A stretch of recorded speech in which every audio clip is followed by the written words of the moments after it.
What's up, ladies and gentlemen? It's me again. Who? That crazy guy with that lazy eye and the crazy guy with the straight eye with HemetInews.com with my sidekick and girl, Lori Kane on the camera.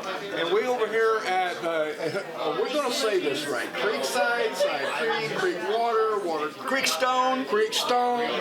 We over here. Stone in the creek. We're stoning in the creek. Why don't you get my name right instead of calling me the guy with the straight eye now? Now I got my own nickname, folks. That's your new nickname. Folks, my John Strangers of StrangersJohn.com here. I was going to say that. So it's Lazy Eye for the Straight Guy. I think that's the name of the new show. So you're the gigging? No, he's the he's the one with the camera in his My hand. process, and this on my What do we say right here? Well, you guys didn't need these. This one actually says VIP, so I'm not sure. You're a very important beep, beep producer. Right, there we go. We'll leave it at that, folks.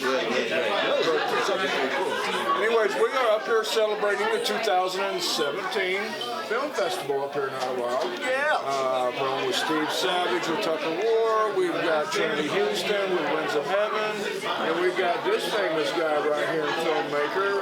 We're just going to call him John Doe for right now. We have too many Johns on. Yeah, we've got John Strangus, we've got John Henry Richardson. We're not going to name the other John.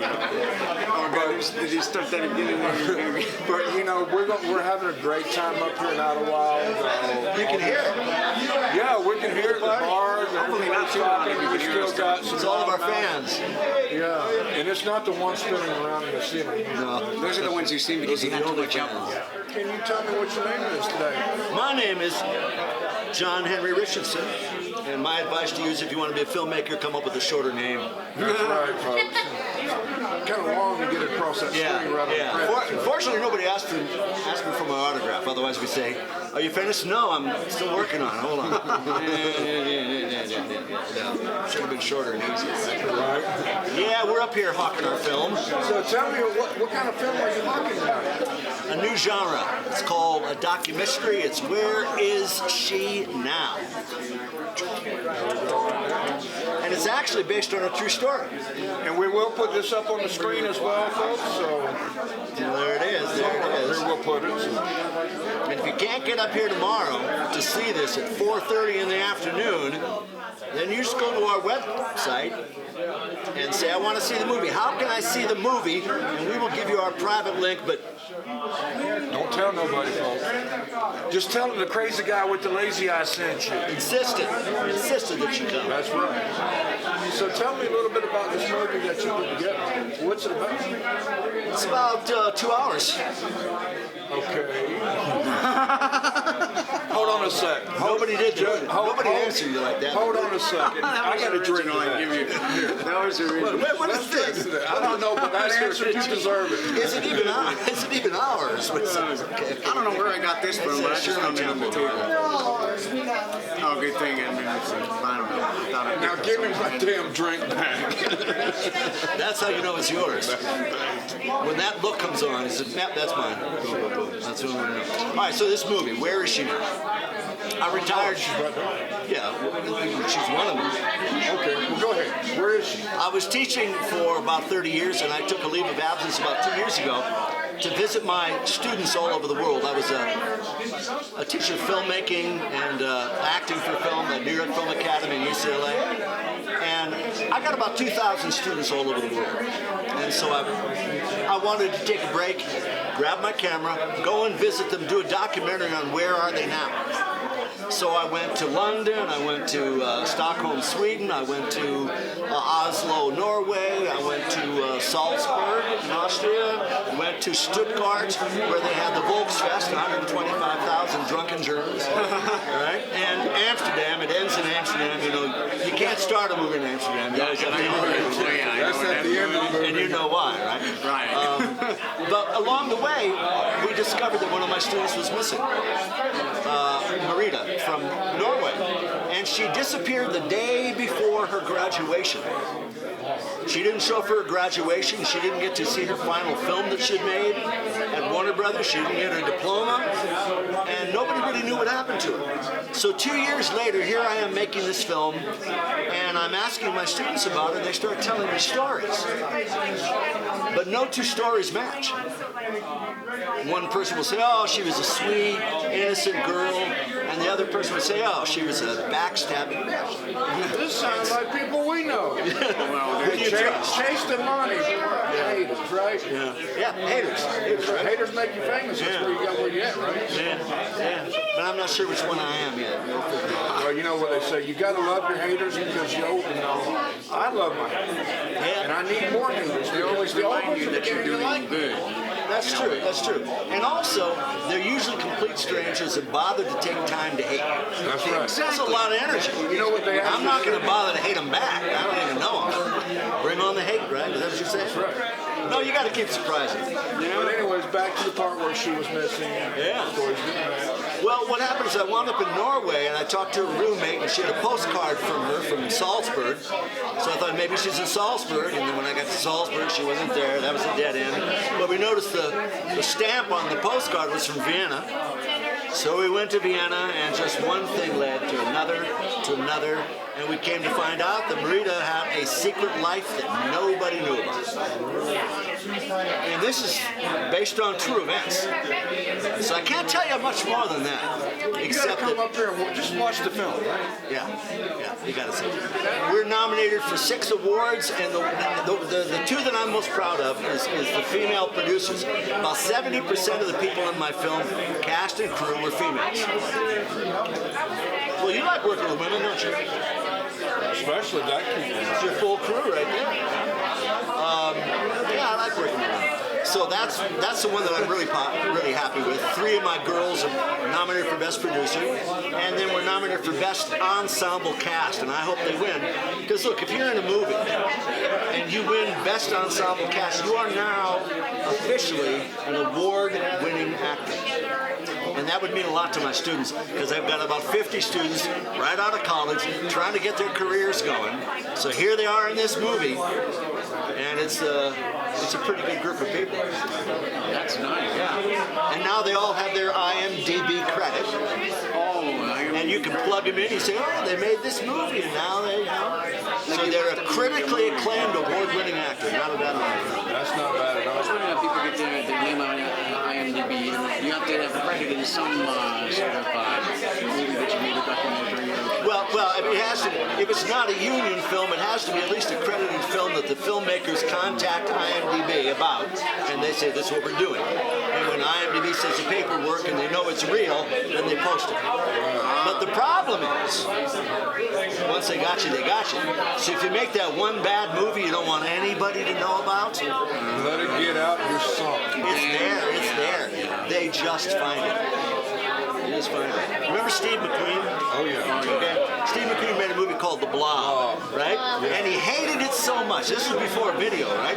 He hated The Blob so much that in his spare time he would go all over the world and buy up all the prints of The Blob he could find, and he would throw it in his fireplace. It was this joyous occasion, The more right? they print. And then all of a sudden video comes along, everything goes digital, Now you're scared. and he realizes, you know what? Tattoo. They're always going to find me now, so be careful what you do. I keep telling people that all the time, but apparently the stupid ones are never the ones who listen. Right. Well, filmmakers can change their name, Well, yeah.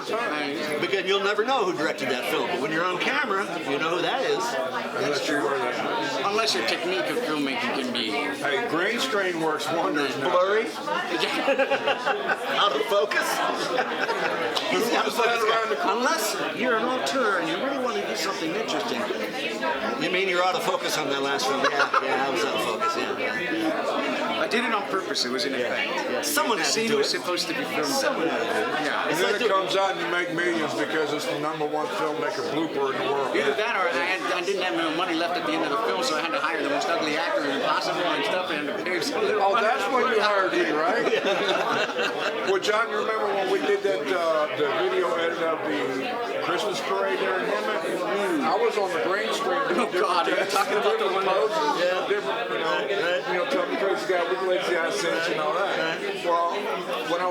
my different poses on the green screen for different frames I wanted to use for different things. The guy that was running the camera said something funny, and I just looked at him and I just shot the bird to the camera, and I wasn't thinking about it when I put the video together. I was so tired just being up all day and all night and all that. Me and Lori put 24 hours. So I'm tired. I'm drinking the coffee, smoking my cigarettes. You know, and I'm trying to get this film edited and get it out. You know that a few select people happen to view the whole thing. Needless to say, I wanted to say, make sure you tell the crazy guy with the lazy eye sent you, but I didn't cut off the rest of the green screen in different positions. Right. Mommy, why did the crazy guy with the lazy eye just flip me out? Exactly. It's like one of those I'm like, oh my God. that, as Shakespeare said, comedy is, actually, how do you say, what was his quote at that point? A tragedy is a comedy misunderstood, in a way. Turn it inside out. Turn it inside out, so some people can get offended at that bird, some people can laugh. Somebody's comedy is everybody's something. Exactly. Like, I would laugh at other people. Your tragedy is my comedy, yeah. Exactly. Yeah. Well, that's kind of grim. So that's And did you have your green, something behind you on the green? Did you figure out what you... Because look, doing that is bad enough with the green screen, but if you fake in something like like a kindergarten scene behind you or something, like you know what it was? this guy, it's worse than just flipping. See, what it was is we had a car, we were promoting Empire Unique Auto Sales, and they were in a parade. So right at the beginning of the parade, I green screened, this parade is brought to you by the following sponsor. And when I pointed the green screen, it brought up Clark's Towing, folks. And yeah, I will give a shout out to my boy Clark's Towing, Dave Clark, folks. He's the man with the keys to the towing truck in his hand. He said there's no job too big or too small. If you have a wreck, you have a need of a tow, he said he will tow them all. Just tell him the crazy guy with the lazy eye sent you. If he said he don't want charging on the leg, he just wants your toes. Is that Dave Clark? Dave Clark, yes. Is that the Dave Clark 5? No, not that. Not the same guy, huh? He's one of our sponsors. Does anybody even know who Dave Clark 5 is? Dave Clark 5. Why have the name sounds familiar, but I don't. Yeah. Google it. Okay, well, we'll have to definitely. Lloyd, that's on the next agenda. Great music, yeah. The Dave Clark 5. Glad all over. I think no, it sounds familiar for some. No, they were big. They were one of the British invasion groups in the 60s. Band, wasn't there? Yeah. I knew Part of the Mercy beat came right after the Beatles, and Jerry and the Pacemakers and Herman's Hermits and all those guys, Freddie and the Freeloaders, and jazz groups. Well, how long did it take you to actually put this together? Well, we shot for a month in Europe, and then we spent almost 6 or 8 months after that editing, and then working on the sequel, which we're shooting now. Knock on wood, right?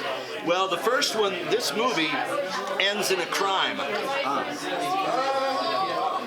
And so really we could have put to be continued at the end of it. Because the second film, everybody has to answer for the crime. That's right. That's what that's about. So they got to come back and watch the second. Gotta come back and see the second. Now, what is your goal with this film? We want to start it as a TV show. We want to have a new genre TV show. And the idea is we'll continue to visit students all over the world because they all have stories. Everybody's got a story to tell, right? That's right. And this story wasn't one we thought we were going to have. So we're going to go out and find the conflicts, find the darker stories that people don't know about and go all over the world.